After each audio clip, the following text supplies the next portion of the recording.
వెంకటాచల క్షేత్రం వెంకటేశ్వర స్వామివారు శ్రీ వైఖానస భగవచ్శాస్త్ర ప్రకారం పంచబేరాలుగా తిరువారాధన జరుగుతుంది. ధ్రువ కౌతుక ఉత్సవ స్నపన బలిబేరాలను విష్ణు పురుష సత్య అచ్యుత అనిరుద్ధ రూపాలుగా ఆరాధన జరుగుతుంది. వీరు కౌతుక బేరం భోగ శ్రీనివాసమూర్తి. ప్రతిరోజు ఉదయం తోమాల సేవలో పాలు కుంకుమ పువ్వు అభిషేకం జరుగుతుంది. వీరికి రాత్రి ఏకాంత సేవలో పవ్వళింపు సేవకు వేయించేస్తారు. ప్రతి బుధవారం మూలవర్లకు ప్రతినిధిగా బంగారు వాకిల్లో సహస్ర కలశాభిషేకం జరుపుకుంటారు. సుమారు 1500 సంవత్సరాల ముందు పల్లవ మహారాణి సమర్పించిన వెండి బింబము భోగ శ్రీనివాసమూర్తి.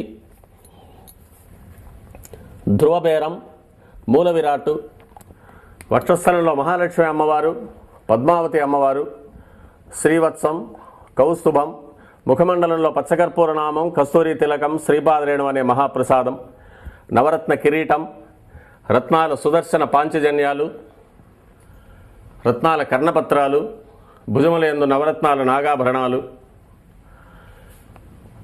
కట్యవలంబిత హస్తం, రత్నాల వైకుంఠ హస్తం, స్వర్ణ యజ్ఞోపవీతం, దుష్ట శిక్షణార్థం సూర్యకఠారి, మకరకంఠి,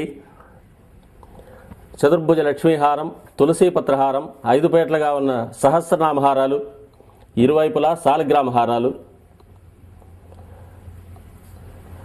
ఉగాది ఆస్థానానికి గాను స్వామివారు విశేషమైన తిరువాభరణం సమర్పణ చేసుకొని